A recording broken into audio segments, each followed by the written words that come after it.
Hey everyone, welcome back to Liberty Economics News. I'm Mark, a Marine Corps veteran and advocate for sound money and real liberty.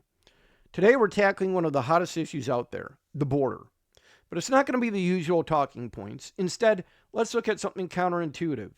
How the government's push to nationalize the border and build a massive wall actually facilitates illegal crossings, and how a free market approach could secure it better without costing taxpayers a dime. Stick around. This might change how you see the whole debate. Years ago, I watched a documentary about plans to seize private land via eminent domain for a border wall. One property that stood out was the River Bend Resort and Golf Club in Brownsville, Texas, a beautiful 18-hole course right on the Rio Grande. As the camera panned over the fairways, clubhouses, and homes, something hit me. I didn't see hordes of people sneaking across the border there. Why?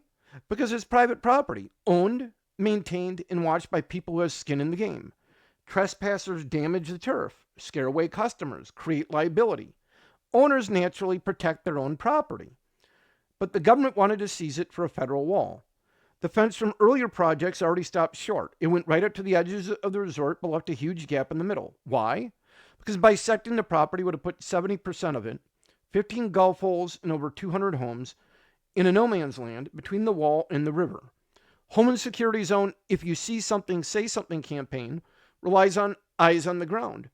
But when you kick private owners out and turn the border into an empty federal zone with spotty patrols, who exactly is there to see something? That gap becomes an invitation.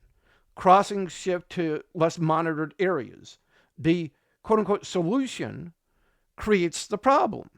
This isn't just one golf course. About 2/3 of the southern border is private land. When the feds seize it or build around it, they remove the best natural security. Owners who care. Private property owners have every incentive to build fences, install cameras, and hire guards because it's their business, their home, their investment. They don't need taxpayer subsidies. Self-interest does the job better than any bureaucracy could. But nationalization flips it.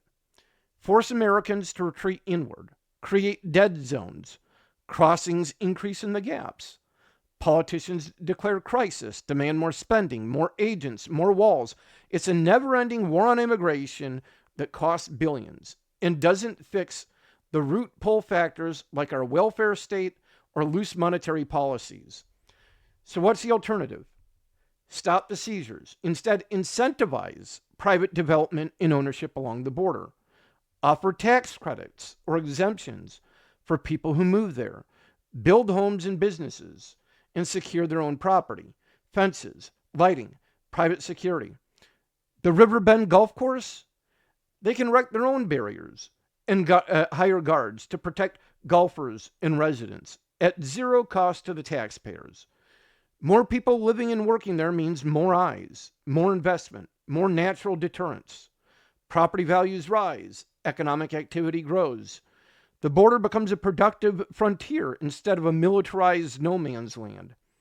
This respects property rights, reduces government overreach, and actually works because incentives align.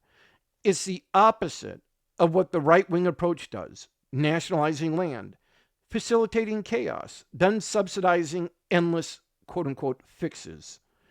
This fits a bigger pattern I've written about. Bad status policies create chaos, inflation, unaffordability, migration pressures. Then faux solutions scapegoat groups, immigrants today, and demand more government power. Ignore real fixes like sound money and ending welfare magnates, and it escalates.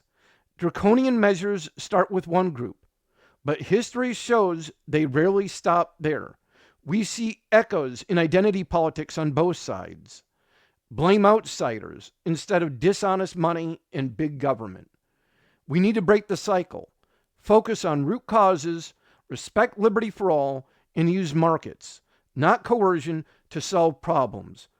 If this resonates, principled economics over tribal blame games, hit like, subscribe, and turn on notifications. Check out my website, libertyeconomics.com, for full commentaries, including why less government is a real fix for housing and more. Follow me on X at LibertyEcon for daily takes. Drop in the comments. What do you think? Private incentives or more federal walls? Let's discuss.